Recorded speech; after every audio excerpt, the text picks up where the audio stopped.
What is up, guys? This is Michael back with another video on the Yamaha Warrior build 366 XC build, whatever you want to call it. I think in the last video I said that I was gonna have some parts coming in. Don't mind me. I'm sick right now, so I'm gonna try to keep the camera off myself and stay busy on what's at hand.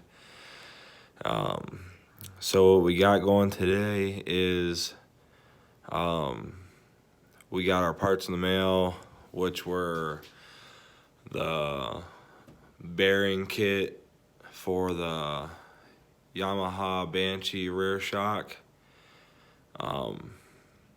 We got that in. These bearings, I mean, they seemed all right. They're not terribly loose, but the front work shocks has brand new bearings in them, so I might as well just throw brand new bearings in the Banshee shock. We got a Big Bear 350 shift shaft. I'm gonna have to do some modification to that. This is the stock one here. I'm just showing you where it's at for reference. We'll have to do some modification to that. And then I picked up a new oil drain plug with an O-ring. But that's what we got in the mail today, and let's get into it. So this all didn't come from the same place. I just put it in the one bag together. So we got the Pivot Works bearing set for the, there's a part number if anybody needs to know. It does PW rear shock bearing kit YFZ 350 Banshee 87 to 09. Part number 52-0790. I've used Pivot Works stuff for years. They have a lifetime warranty or whatever you want to do, or however you want to say that. Comes in a pretty decent kit. We'll get this opened up so I can show you what it looks like.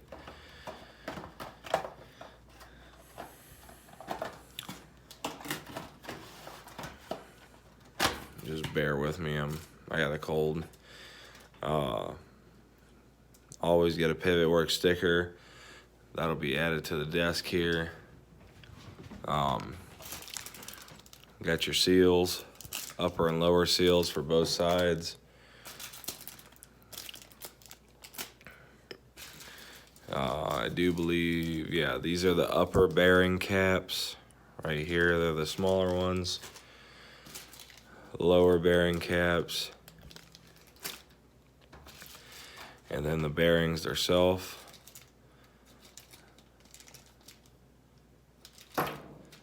I think the upper and lower bearings are the same size, I do believe. Yeah, it looks to be that way. And then it comes with some waterproof high load bearing grease, so you can pack your bearings with that. The only thing I'm kind of disappointed about, which I was hoping it would come with new ones, but it doesn't, are the retaining clips for the inside of the bearing. Or you press your bearing in, you got a retaining clip on either side. I mean, I guess it doesn't matter too much. I can throw that bad boy back in and reuse it. So that's what we're gonna do. I couldn't get the other side out anyhow. Sorry. And then here we got our oil drain plug with an O-ring. I just bought the cheapest one off of eBay. I don't worry about buying OEM. I mean, plain and simple, they work. Never had a problem out of a Chinese oil plug, so If anybody wants a part number, there it is, right there. Probably a no name. Came from Kentucky. I don't see a name on it there. So there's that. And here is the Big Bear shift shaft. I want to give a shout out to Mid-Nebraska Motorsports. They got this thing here super fast. First time dealing with them. They got great prices.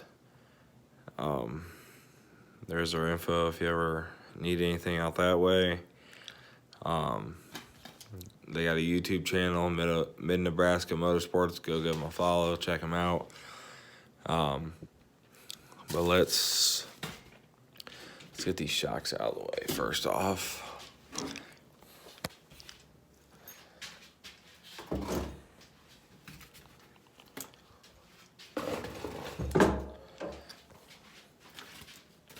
So there's a Big Bear 350 shift shaft. Here's the stock Warrior one. I'll pull that out now and give you guys a comparison. Let's throw it that way for shits and giggles. So obviously right off the bat, you can tell a couple differences. Obviously the Big Bear shift shaft is longer. Warrior one's shorter. The Warrior one doesn't have much to it. I mean, it's just got this piece here. The Big Bear one has got an extra piece here and here. So we're gonna have to hack this off. I'm not sure. I'm not sure about that there. It is welded on. This is my first time doing this conversion, so I'm not 100% sure. And that one's also welded on. So we'll see.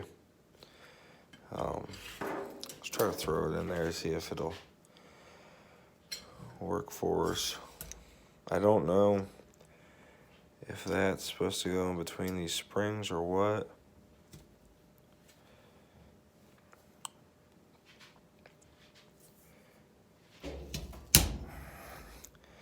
I think it goes in just like that. That little thing sits there like this. So it goes in this way.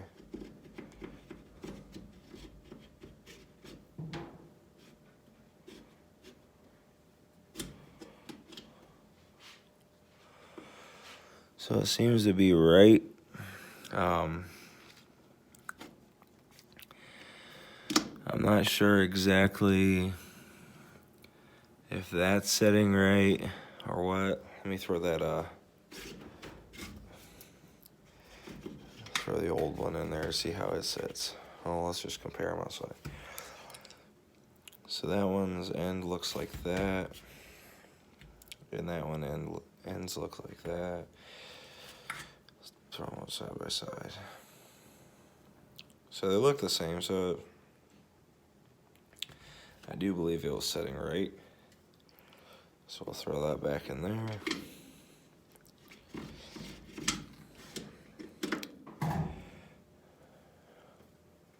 So it looks to be setting right. Obviously, we're gonna have to hack that off, which will be a non-issue. Other than that, I think that's it. I'm also waiting on my retainers to come in for the crank and the balancer. Other than that, still waiting on the timing chain guides. I don't know what the deal is with that. I might just see if I can. I'll probably just throw the top end on with those ones in. They're not terrible. I could always pull the top end off again if I have to change them. But to me, they don't look bad. I just wanted to throw new ones in there. So we'll get that guy hacked off right there. And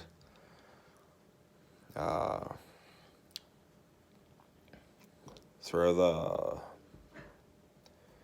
clutch basket on, throw the clutch in, get some oil in this engine, and then we will move on to getting the top end on. So within the next video, you guys should be seeing that.